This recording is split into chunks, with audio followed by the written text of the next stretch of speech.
This story is found in the book of Genesis, and the story begins when Isaac, the son of Abraham, prays to the Lord on behalf of his wife Rebekah, who was barren.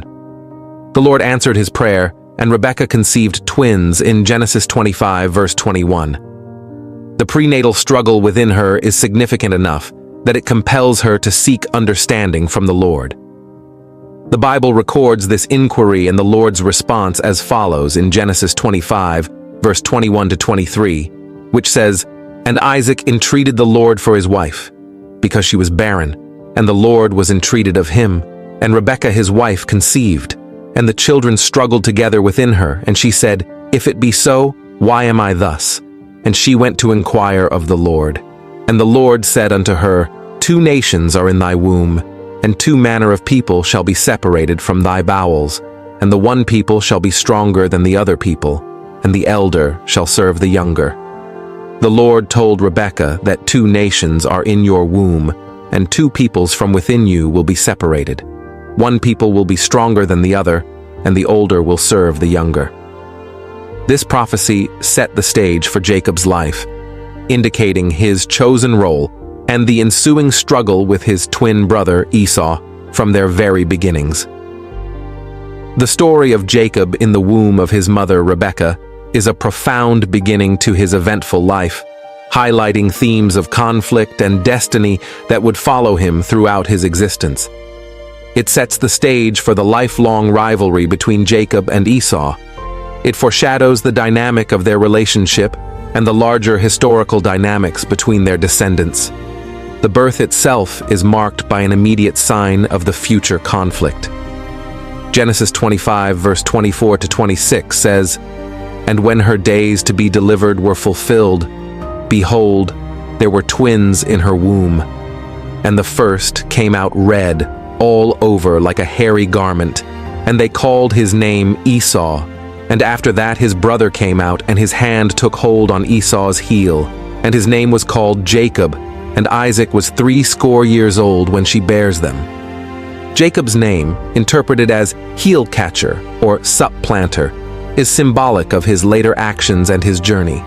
Even from birth, he is portrayed as someone who will challenge the status quo and who strives, quite literally from the womb, for a place and recognition. Jacob was born clutching the heel of his elder twin, Esau, which is symbolic of his later life's pursuits and struggles. Growing up, Esau became a skilled hunter, a man of the open country, while Jacob was content to stay at home among the tents. One day, as Esau returned famished from the fields, Jacob offered him some stew in exchange for his birthright, the right to be recognized as the firstborn with its significant blessings and responsibilities. Esau, indifferent to his birthright's significance, traded it for the immediate gratification of a meal according to Genesis chapter 25, verse 29 to 34, which says, "And Jacob sawed pottage, and Esau came from the field, and he was faint. And Esau said to Jacob, Feed me, I pray thee, with that same red pottage, for I am faint. Therefore was his name called Edom. And Jacob said, Sell me this day thy birthright. And Esau said, Behold, I am at the point to die, and what profit shall this birthright do to me? And Jacob said, Swear to me this day. And he swore unto him, and he sold his birthright unto Jacob. Then Jacob gave Esau bread and pottage of lentils, and he did eat and drink, and rose up, and went his way. Thus Esau despised his birthright. Jacob and Esau were twins, the sons of Isaac and Rebekah. Esau, the firstborn, was entitled by tradition to the birthright, which included not only a double portion of the family inheritance, but also the leadership of the family and the covenant blessings passed down from Abraham. As Isaac grew old and his eyesight weakened, he decided to bestow his blessing on Esau. Rebekah, however, favored Jacob and devised a plan to secure Isaac's blessing for him instead. Jacob disguised himself as Esau, deceiving Isaac into blessing him with dominion and lordship over his brothers, and a place in God's covenant with Abraham, according to Genesis chapter 27, verses 28 to 29. Rebekah, overhearing Isaac's instructions to Esau, devises a plan for Jacob, her younger son, whom she prefers, to to receive the blessing instead. She instructs Jacob to bring 2 goats from the flock, which she will prepare into Isaac's favorite dish. She then dresses Jacob in Esau's clothes and covers his hands and neck with goat skins to mimic Esau's hairy skin. Jacob follows Rebekah's instructions and goes to Isaac. Despite Isaac's suspicions and questions, Jacob deceives his father, claiming to be Esau. Isaac, convinced by the voice but doubtful because of the quick return, feels Jacob's hands and decides that the voice is Jacob's, but the hands are Esau's. Convinced by the feel of the goat skins, Isaac eats the meal prepared by Rebekah and blesses Jacob, believing him to be Esau. The blessing itself is profound, promising dominion and abundance. Genesis chapter 27 verses 27 to 29 says, "And he came near and kissed him, and he smelled the smell of his raiment and blessed him and said, 'See, the smell of my son is as the smell of a field which the Lord hath blessed. Therefore God give thee of the dew of heaven and the fatness of the earth and plenty of corn and wine. Let people serve thee and nations bow down to thee. Be Lord over thy brethren, and let thy mother's sons bow down to thee. Cursed be everyone that cursed thee, and blessed be he that blessed thee.'" Esau returns shortly after to discover the deceit. He begs for a blessing as well, but Isaac, shaken, tells him that he has made Jacob lord over him and that he will live by the sword. Esau's discovery of the deceit led to a bitter hatred for Jacob, who then fled to Haran to escape his brother's wrath and to find a wife from among his mother's family. Esau, coming in from the field famished, undervalues his birthright, seeing it as worthless compared to his immediate need for sustenance. Jacob, recognizing an opportunity, capitalizes on Esau's desperation. Jacob's sojourn in Haran is a significant period in his life, marking a time of personal growth, family development, and material prosperity, but also a period characterized by deception and labor under his uncle Laban. After fleeing from his brother Esau, Jacob travels to Haran to live with his uncle Laban, the brother of his mother Rebekah. Upon arriving in Haran, Jacob meets Rachel, Laban's younger daughter, by a well. Jacob is immediately taken with Rachel and agrees to work for Laban for 7 years to marry her. However, Laban deceives Jacob by substituting Leah, his elder daughter, for Rachel at the wedding. When Jacob discovers the deception the morning after the wedding, Laban excuses it by noting the local custom of not marrying off a younger daughter before the elder. Jacob then agrees to work another 7 years for Rachel. Genesis chapter 29 verse 25 to 27 says, "And it came to pass that in the morning, behold, it was Leah. And he said to Laban, What is this thou hast done unto me? Did not I serve with thee for Rachel? Wherefore then hast thou beguiled me?" And Laban said, "It must not be so done in our country, to give the younger before the firstborn.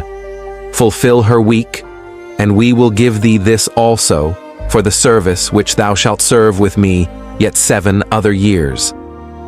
And when Rachel saw that she bare Jacob no children, Rachel envied her sister, and said unto Jacob, "Give me children, or else I die."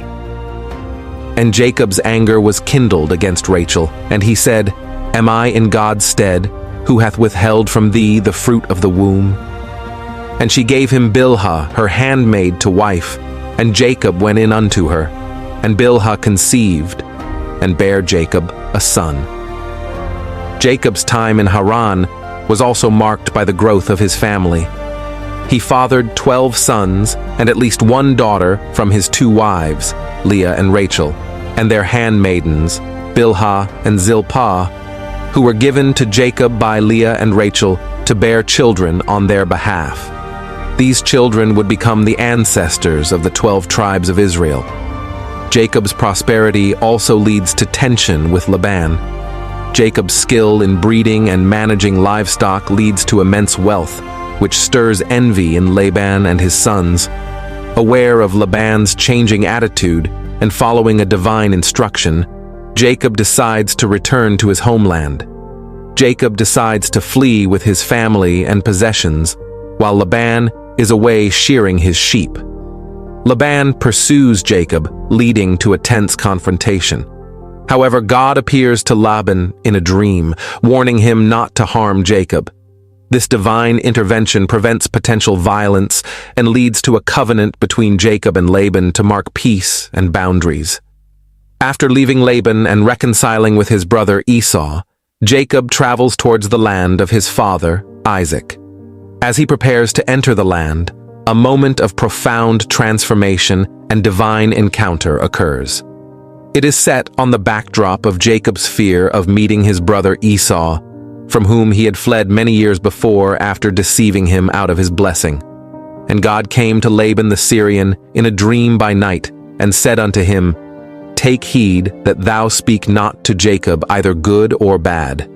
Now therefore come thou, let us make a covenant, I and thou, and let it be for a witness between me and thee." And Jacob took a stone, and set it up for a pillar. Alone on the other side of the Jabbok River, Jacob encounters a mysterious figure with whom he wrestles until dawn. The struggle is intense and signifies Jacob's inner turmoil and his lifelong struggles with God and men. During the night, a mysterious figure approaches and engages him in a wrestling match that lasts until dawn. This is not just a physical struggle, but also a metaphysical one, symbolizing Jacob's lifetime of struggles with his destiny, his family, and his relationship with God. During this struggle, the angel realizes that he cannot overpower Jacob.